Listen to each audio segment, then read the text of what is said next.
Welcome to the AXIOM Insights Podcast. My name is Scott Rutherford. This podcast talks about trends and best practices in supporting organizational performance through learning. In this episode, we're talking about communication, with a focus on how culture and language can create obstacles both to understanding, but also to team cohesion and organizational culture. We'll explore how both language and culture can be obstacles to effective communication, and how both native English speakers and non-native English speakers can help themselves better understand and be better understood by others. My guest for this episode is Lauren Supraner. Lauren is the founder and president of Cal Learning, an intercultural communication training, coaching, and consulting company based in New York. I work with global professionals and help them to communicate clearly, persuasively, and appropriately across cultures. So basically, my motto is kind of clarity of message, clarity of speech, right? The message itself has to be culturally appropriate and people have to understand you speaking. And those are two things that I work on a lot. Primarily, my clients are in pharma, biotech, life sciences, things like that. I got interested in it. It was just a natural progression, really. I had traveled abroad. I lived in Asia for 2 years, and I worked there teaching English and loved it so much. I came back and got a degree in it and worked as a university director, directing programs in it. And I had a real immersion in the language and culture for, my entire career. And then 9/11 happened, and that was a game changer for many reasons. And I just decided that shortly after I would go start my own company. So I would not be separated from my family again, surprise. And it was just one of those leaps of faith, like just set up a desk in your corner of your bedroom and get to work. And that was 2004. So that's how I got here. So I'm interested to explore with you a little bit about the nature of language and culture as they come together around a business context where everyone's speaking business English. Mm-hmm. And maybe you could talk us through what are the dynamics there that perhaps a native English speaker would not be aware of. What would someone like, and I'll put myself in that boat here for the purposes of the example, but I'm American, if you can't tell it by my voice. I grew up speaking English as my first language. What would I miss? What am I not seeing?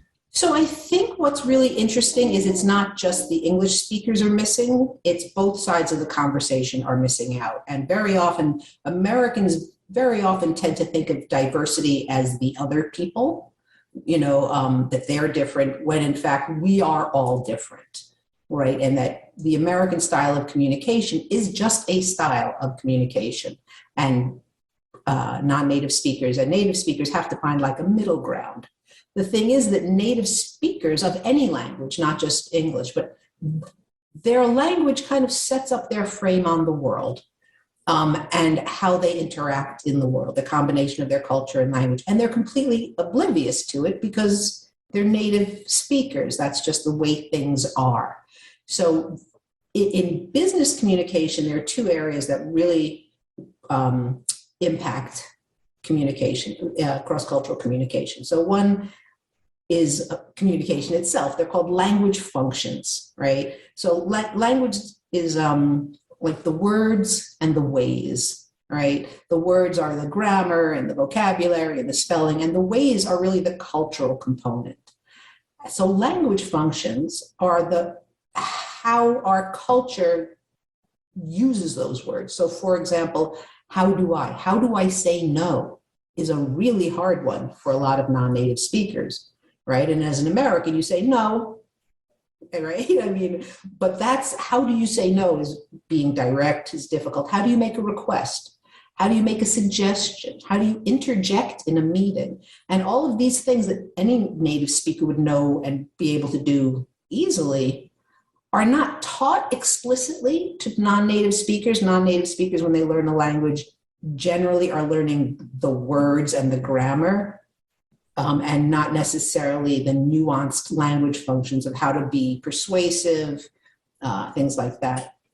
But also another problem is being direct but not rude is very difficult for both sides of that spectrum, because English is so direct, and a lot of non-native speakers say, I know I'm supposed to be direct, but what's the language? How do I say it? And they might come across as rude.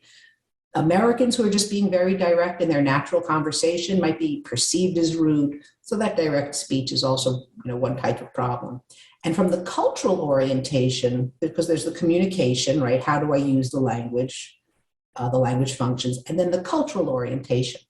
So that really creates the mindset of how you're interpreting what's going on and how you're interacting in situations will be based on your cultural orientation. How are you viewing this interaction? What are you expecting of the participants? What are your interpretations of the people and events? So that's really where the miscommunication comes in.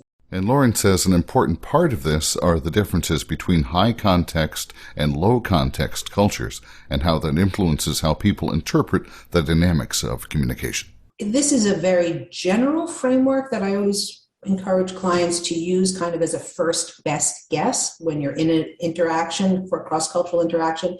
But it's really important to remember it's not binary. There's multiple dimensions of it. It's on a spectrum. There's a personality involved. So it's not cut and dry. But in general, low context cultures are Germanic language cultures. So like English, German, Dutch, things like that. And low context cultures are direct. They're explicit. They do not the context of the setting does not carry the information. The words do. The words that you say are what's important, not necessarily what the context is. And in high context cultures, which is basically the rest of the planet, like that's one thing Americans and English speakers don't know, is that their communication style is absolutely the minority communication style on this planet, that direct, task-oriented. And so basically everyone else, all the other cultures, are high context, which is where it's much more indirect because you're concerned about the relationship is important, the hierarchy, where am I within a business setting? Where do I fall in the hierarchy? How do I respond to the hierarchy? Those things are very important. So you have three main areas of the differences in these that really I've repeatedly seen conflict as the sources of conflict in the business setting is the difference between the low context, direct, concise, explicit communication, and then the high context, which is indirect, it's digressive, it's often very flowery. And so those two different communication styles, right? One seems rude, being direct, and the other, what are you saying? What's your message? I don't understand what you're talking about. There's so much digression. It's so indirect. So the communication style of direct, indirect, task versus relationship is a huge source of cultural conflict. Am I focused on the task and the outcome? That would be low context, like Americans. Or am I focused on the relationship, which would be high context? So that is, and I can even give you examples, if you need, but that's a huge source. And the last one also is the difference of the low context American, my rights and my needs, me, the individual, versus the high context hierarchy. How do I offer an opinion to someone higher up the ladder than me, for example? So those three differences are just constant sources of conflict cross-culturally.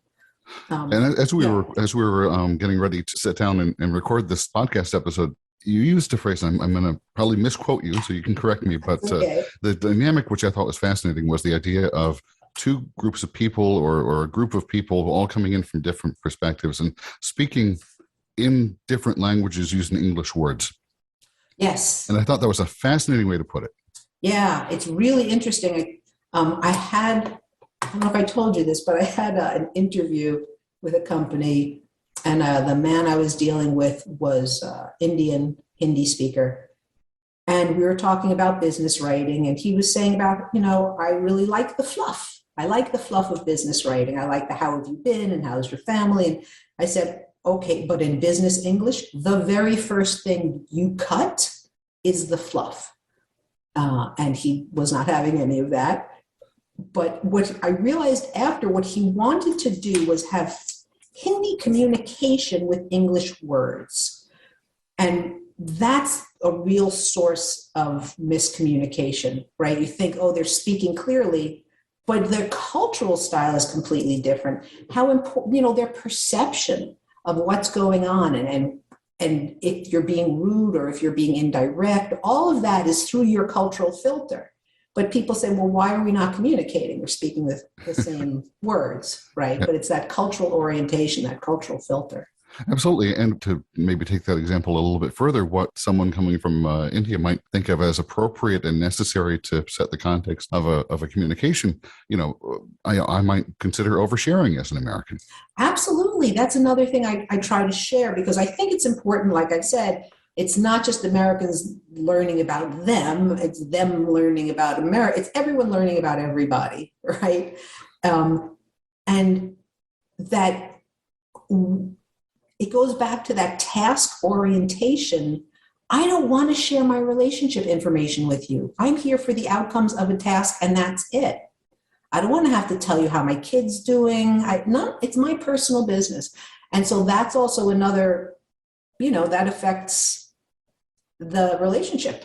Like you said, I don't feel like sharing. So are there any tips that you could think of that, if someone's listening to this and some of this is resonating, as I'm sure it is, with anybody who has a diverse group of colleagues or business counterparts, as I think most of us, if not we all do at some point in our careers, where do you start to, is just understanding that these dynamics exist? Is that the first step?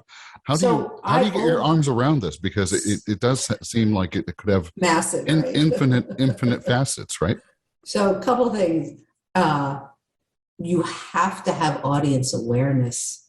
Like, it's all about audience. Who am I speaking to? Where are they from? What are their expectations? What's their, like, you have to be aware of the other person. And I always say, in order to have audience awareness, you have to remove your ego, because it's not about you, and you have to listen to the person speaking. And I'm just going to give you one example. A lot of people have problems with Muslim women who want to wear hijab. Listen to the women who are wearing it and listen to their reasons and understand them from their perspective.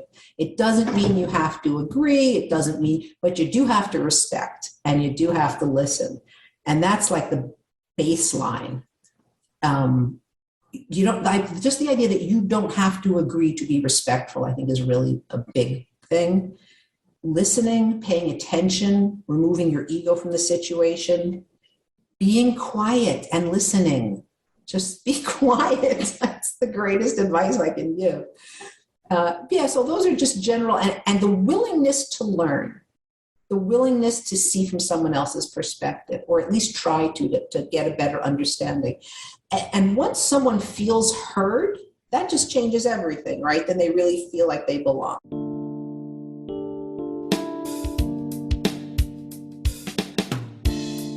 Like, if you've ever, anyone who's listening has ever presented, and you look out at your audience and you can see their body language is saying, I'm not understanding you, I'm not following this is boring, or whatever. That's the audience awareness. Isn't just listening to their words, it's paying attention to their body language, to their energy almost, right? It's what Japanese call reading the air, which I love, which we don't do at all. Americans don't do that at all.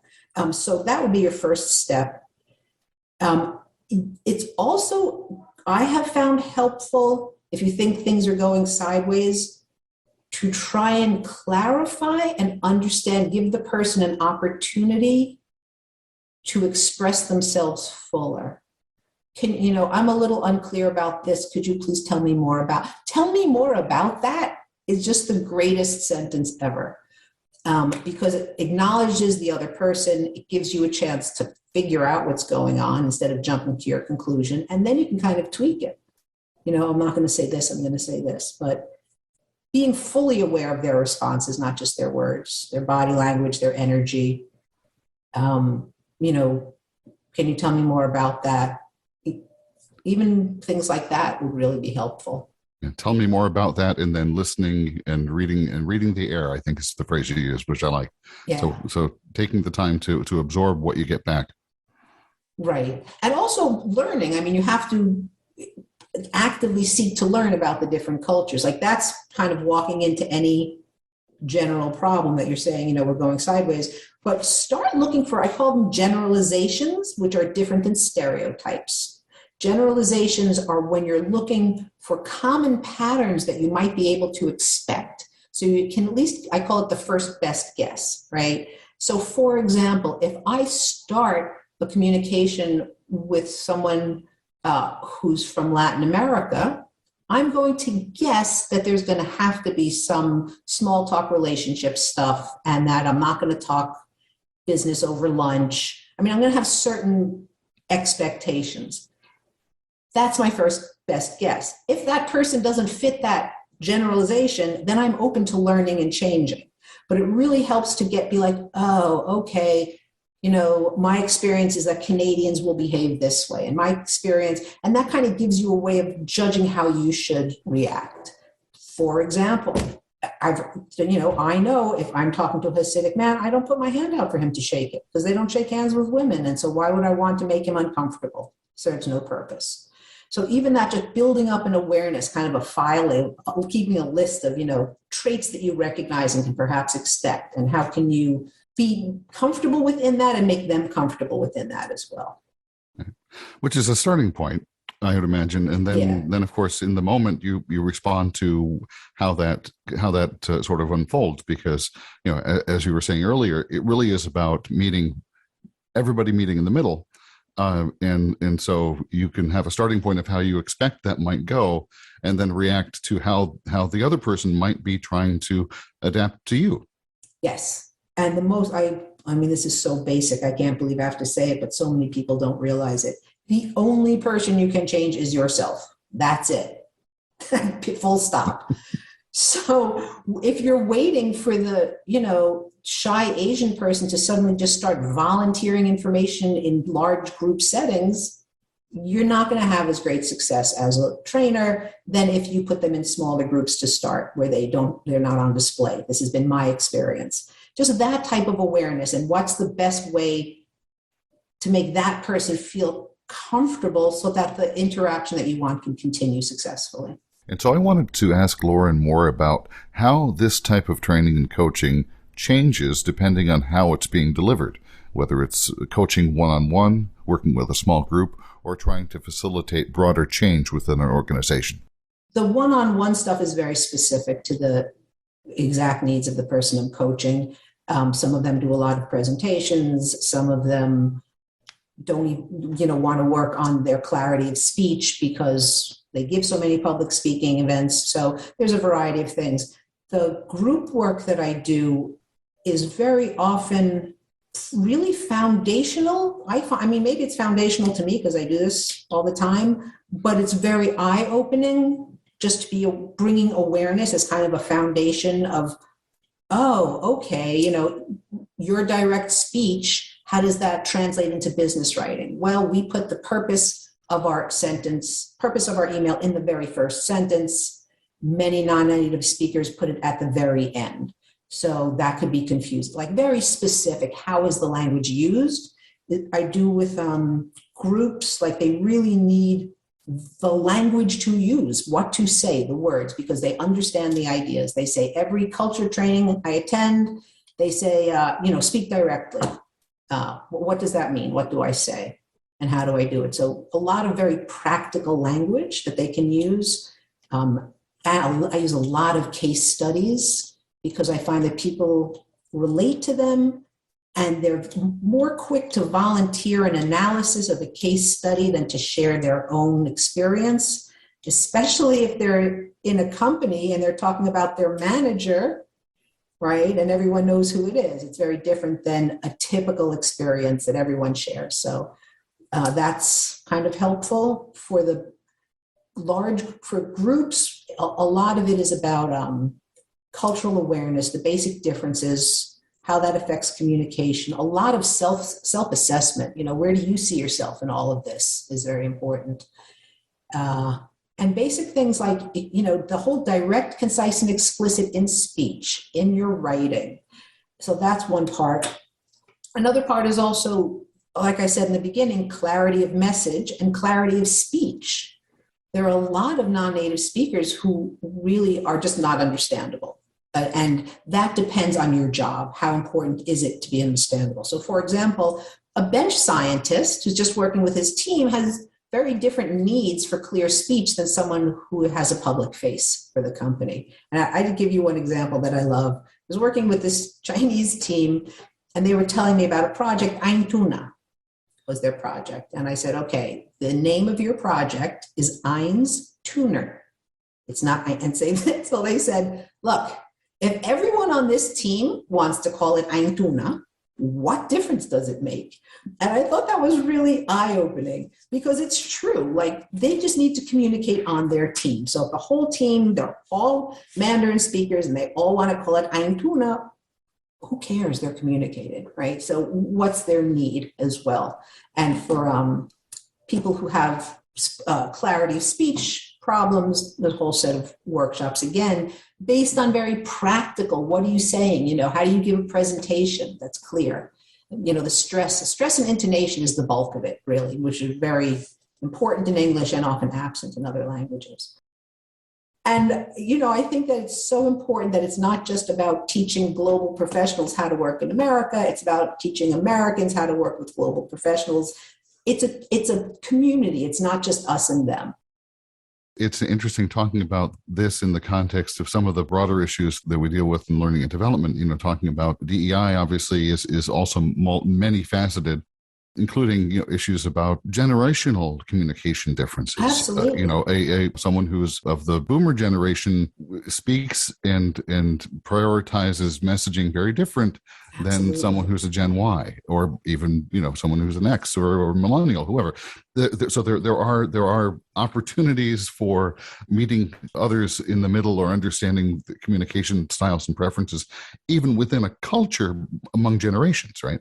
Right, definitely. And I think it's important when I say about a culture that it's a very broad definition because, how are gender differences seen within that culture? How is age differences seen within that culture? Racial differences, all of those things affect this whole entire way of communicating the language functions that you choose. And of course, as you mentioned earlier, age is one element of standing that's important in Asian cultures, but that can create a conflict with U.S. business cultures where a focus on age is actively discouraged.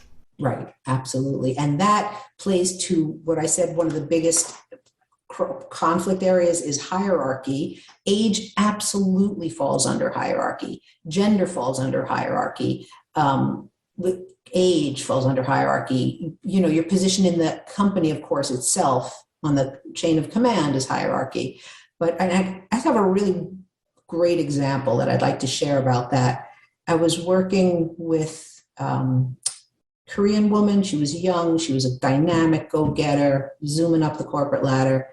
And she had a Korean man who was a direct report who was 25 years her senior. And if you don't know much about Korean culture, it's very hierarchical and really, really hierarchical.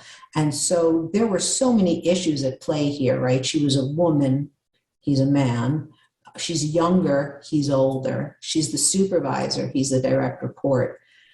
And she had so much difficulty assuming a supervisory role over him in particular, and he had so much trouble showing her respect. It was really an ongoing conflict based, in my opinion, primarily on their cultural orientation of, males and females and age and hierarchy in the company. And so they were in a meeting. She told me that they were in a meeting. She was speaking and he reached over and he snapped his fingers in front of her face. And my jaw almost hit the ground. I said, "What did you do when he did that?" And she said, "Well, I didn't do anything. I didn't want him to lose face." right? Which goes back to that relationship thing that we do not see, that they everything is the relationship. And for us, it's so much more the task. And I said, well, do you realize that you completely lost face in front of your team by not responding to that? Like, that stuff has to be called out immediately on the spot. You don't have to, you can say, we'll speak about it later, but you certainly should say to him, do not snap your fingers in my face. And we will just talk about this more later and get back to it. And even though she knew that as a supervisor, the overlay of that age and the gender and the hierarchy, just, she couldn't break away from her cultural orientation, which I just found that an amazing example. No, I can imagine in that moment, to be really put on the back foot is going to be very difficult to respond appropriately. Not accepting, that sort of gender dynamic in the workplace is foundational now. Right, absolutely. And one of the things that I recommend, because I've heard repeatedly, and it tends to be the communication that I've seen frequently, is a Chinese woman who has a Chinese male supervisor, and she wants to speak in English and he wants to speak in Mandarin. And the language itself is hierarchical versus the language itself emphasizing equality in English. And so I always recommend have your conversations in English, because you're allowed to be direct, you're allowed to focus on the task, you're allowed to discuss your personal rights and needs. It changes the whole dynamic. And so, that's kind of not a popular, I don't know if it's a popular opinion, but I always say, and even say to them, I really want to work on, if they keep switching to your native language to assume the upper hand, I really prefer to practice my English in the workplace. I really don't get a lot of opportunities, whatever. But bringing in that whole native language, native culture, then it's very hard to be using a different one.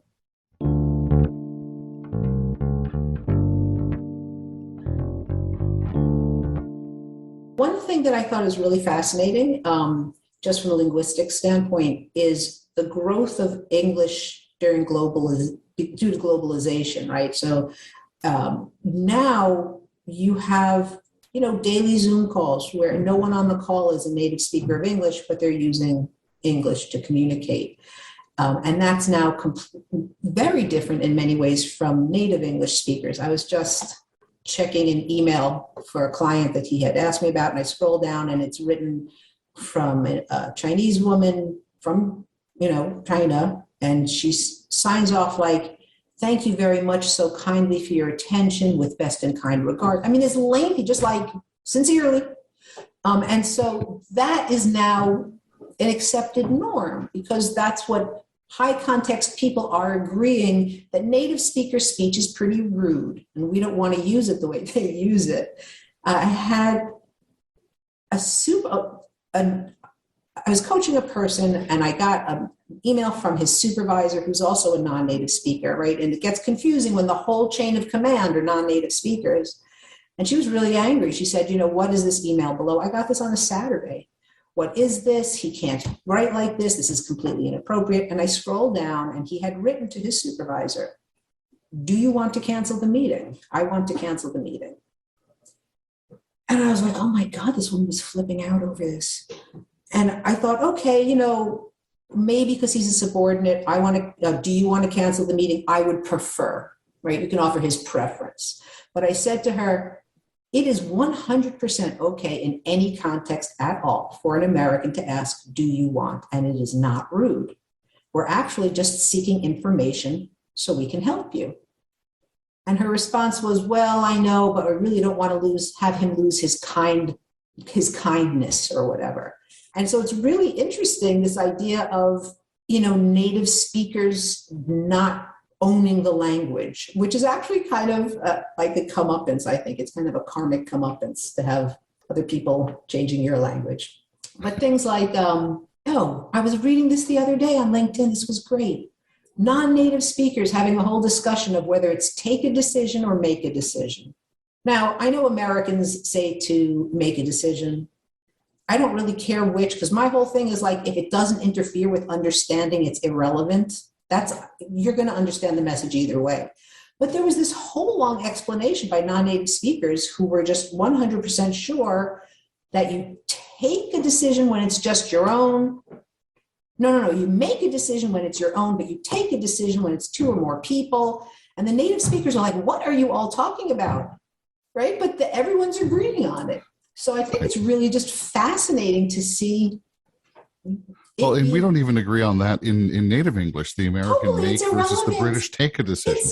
Right. And it's irrelevant. That's the thing for me. Right. As long as it's understandable, I always say, does the difference make a difference? Really. I do love the dynamic of having a group of people who are trying to operationalize and absorb English as a second language, trying to make sense of some of what, frankly, are the arbitrary and nonsensical rules of the English language. I find that part of me finds that really deeply amusing. I'm so glad I don't have to learn English. I know. Like just phrasal verbs alone. I could build a whole entire life around teaching phrasal verbs. But, which would probably be a whole different podcast episode. Yeah, that's right. But just in terms of the native English versus global English, Americans need to learn global English. They do. They can talk native English among themselves. For example, I'm a New Yorker. You don't think I keep my mouth under control every time I interact with my clients? Like I do, because I'm really sarcastic, I'm really witty, I'm really direct, and that just doesn't translate across cultures. That's not going to be perceived for what it's meant. So Americans have to realize that even if we're speaking English, we're speaking to people with a different lens, a different orientation. And you have to adjust your own communication to be better heard by them. My thanks to Lauren Supraner, the founder and president of Cal Learning, a firm that's focused on helping learners develop language skills, cultural competence, and the confidence to participate fully and successfully in a multicultural workplace. Lauren is the author of the book Accent Reduction for Chinese Speakers, which can be found along with numerous other resources on the Cal Learning website, callearning.com. If you have feedback or if you'd like to suggest a topic for a future episode of this podcast, please use the contact link at our website, axiomlearningsolutions.com. And thank you for listening to the AXIOM Insights Podcast.